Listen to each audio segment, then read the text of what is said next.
Hello, good morning students. I am Sangeeta Bhatt, your English teacher. Students, आज से हम revision start करेंगे. Okay, so let's start. First, right E for true and F for false against the statements. Student, इसमें आपको true false दिए गए हैं. इसमें आपको जो स्टेटमेंट्स आपका राइट होगा वहाँ पे आपको ट्रू राइट करना है, और जो रॉन्ग होगा वहाँ पे आपको फॉल्स राइट करना है. Okay, so let's start. First, the poor man's wife killed the mongoose unknowingly. Unknowingly means होता अनजाने में. जो गरीब आदमी की जो पत्नी थी उसने नेवले को अनजाने में मार दिया था, तो ये आपका ट्रू हो जाएगा. ओके, तो यहाँ पे आपको ट्रू राइट करना है. The mongoose fought with the snake and killed it. Mongoose ने सांप के साथ लड़ाई करी और उसे मार दिया था, तो ये भी आपका ट्रू हो जाएगा.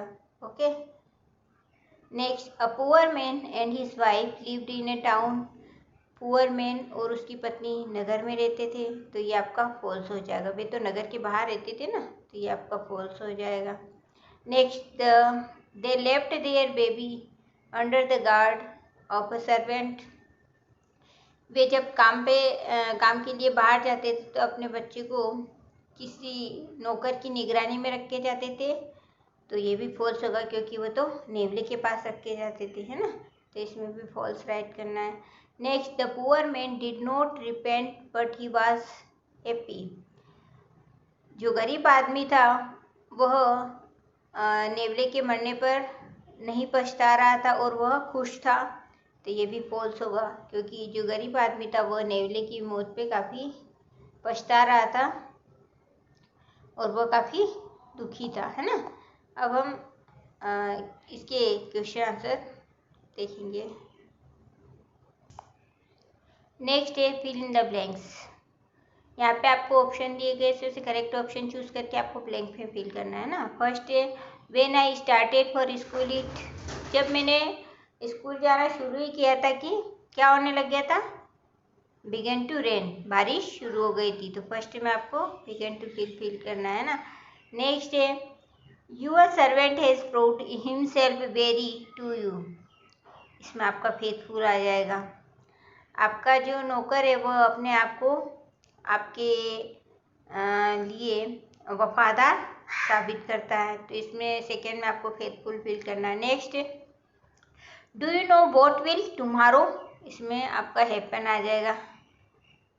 क्या आप जानते हैं कि आपके साथ कल क्या होगा या कल क्या होने वाला है, तो इसमें आपको हैपन फिल करना है. Next, the police arrested the murderer on seeing the his clothes. जो पुलिस होती है वह हत्यारे को उसकी बॉडी पर या उसके कपड़े पर खून के धब्बे देखकर गिरफ्तार कर लेती, तो ये भी आपका सही होगा. तो इसमें 4 में आपको ब्लड स्टेन्स फिल करना है. ओके, नेक्स्ट है you should repent your folly. आपको आपकी मूर्खता पर पछताना चाहिए, है ना. ये 5 में आपको फॉली फिल करना है. इस तरह से आपके fill in the blanks complete हो जाएंगे. अब ना हम देखेंगे question number 6. Fill in the blanks with correct letters and complete the words. Students, इसमें आपको करेक्ट लेटर फिल करके वर्ड्स को कंप्लीट करना है क्योंकि इसमें आपको इनकम्प्लीट वर्ड दिए गए हैं. फर्स्ट आपका हो गया temper, TEMPER temper. Central, CENTRAL central. Proved, PROVED proved. Mongoose, MONGOOSC mongoose. BLOOD blood. SNAK snake. इस तरह से आपको ये पूरी स्पेलिंग करेक्ट करना है. Okay, next, right T for true and F for false against the statement. इसमें भी आपको ट्रू फॉल्स राइट करना है. The old women refused to let them stay in her hut. क्या जो बूढ़ी औरत थी उसने उन लोगों को अपनी झोपड़ी में ठहराने के लिए मना कर दिया था, तो ये आपका फॉल्स है.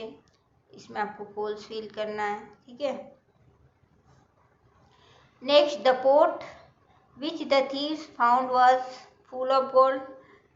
उन चोरों ने जो सोने का जो घड़ा चुराया था वह पूरा सोने से भरा हुआ था, तो ये आपका ट्रू होगा, इसमें आपको ट्रू फिल्स करना है। Next, the old woman was accused of carelessness by the leader of the thieves. जो बूढ़ी औरत थी उसको चोरों के लीडर द्वारा उसकी लापरवाही के लिए अपराधी ठहराया गया था।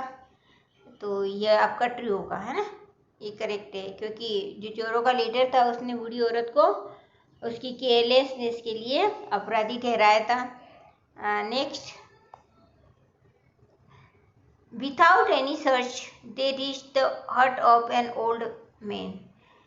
बिना खोजे वे एक बूढ़े आदमी की झोपड़ी में पहुंचे थे। तो ये आपका फॉल्स होगा, क्योंकि ये तो बूढ़ी औरत की झोपड़ी में गए थे, है ना, तो ये आपका फॉल्स हो जाएगा। Next, the old woman did not give the man the pot of gold. बूढ़ी औरत ने उस व्यक्ति को या जो यंग मैन था उसको सोने का घड़ा नहीं दिया था। तो ये भी आपका फॉल्स हो जाएगा, क्योंकि उसने उस यंग मैन को सोने का घड़ा दे दिया था। इस तरह से आपको ट्रू फॉल्स कंप्लीट करना है और आपको ये ट्रू फॉल्स और fill in the blanks learn करना है। ओके, अब हम क्वेश्चन आंसर देखेंगे।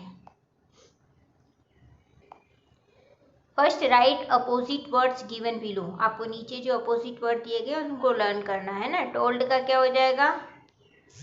Untold. Kind unkind, polite impolite, expensive inexpensive, lock unlock, responsible irresponsible, clean unclean, complete incomplete, correct incorrect. इस तरह से आपको अपोजिट वर्ड लर्न होने चाहिए। ओके, नेक्स्ट अब हम क्वेश्चन आंसर देखेंगे। When does the poet feel Joy? कवि को आनंद की अनुभूति कब होती है? तो आंसर होगा the poet feels Joy when he sees a rainbow in the sky. कवि जब आसमान में इंद्रधनुष को देखता है तो उसे आनंद की अनुभूति होती है। Question number 2, what does the poet wish for? कवि की क्या इच्छा थी? आंसर होगा the poet wishes to remain bounded with the beauty of the nature forever एवर। कवि की इच्छा थी कि कवि यह चाहता था कि वह हमेशा के लिए प्रकृति की सुंदरता से इसी तरह से जुड़ा रहे। Question number 3, explain the phrase natural piety. Natural piety से आप क्या समझते हैं? तो आंसर क्या हो जाएगा? Freshness, beauty and joy given by nature are natural piety. प्रकृति की जो सुंदरता है, जो ताजगी है, वह हमेशा इसी तरह बनी रहे। और जो कवि चाहता है कि वह प्रकृति की ताजगी सुंदरता को देखकर आनंद का अनुभव करता रहे। यही नेचुरल पाइटी का तात्पर्य है। Question number 4, what does the poet mean by saying that the child is father of the man? कवि का इस वाक्य से क्या आशय है कि बच्चा भी जो होता है वो बच्चा भी आदमी का पिता होता है। तो आंसर क्या हो जाएगा? The poet means by saying the child is father of the man that we can learn good things from a child also. कवि का इस वाक्य से यह आशय है कि बच्चा भी बड़ों का पिता होता है।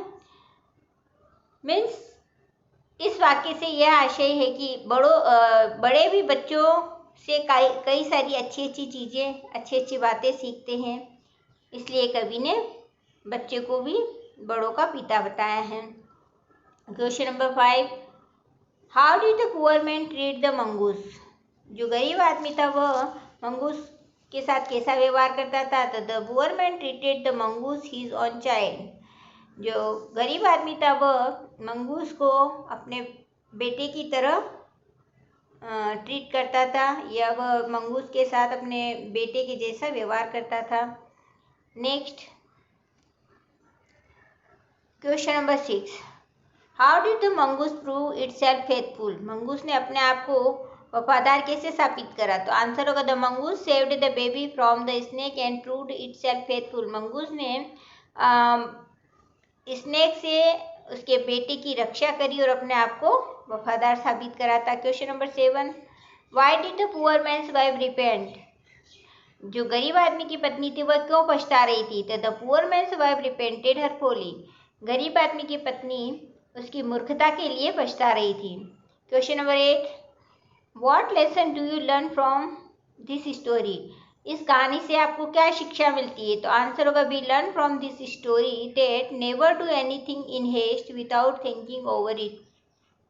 हमें इस कहानी से ये शिक्षा मिलती है कि हमें बिना सोचे समझे जल्दबाजी में कोई काम नहीं करना चाहिए। ओके, क्योंकि बिना सोचे समझे और जल्दबाजी में किया हुआ काम हमेशा बिगड़ता है।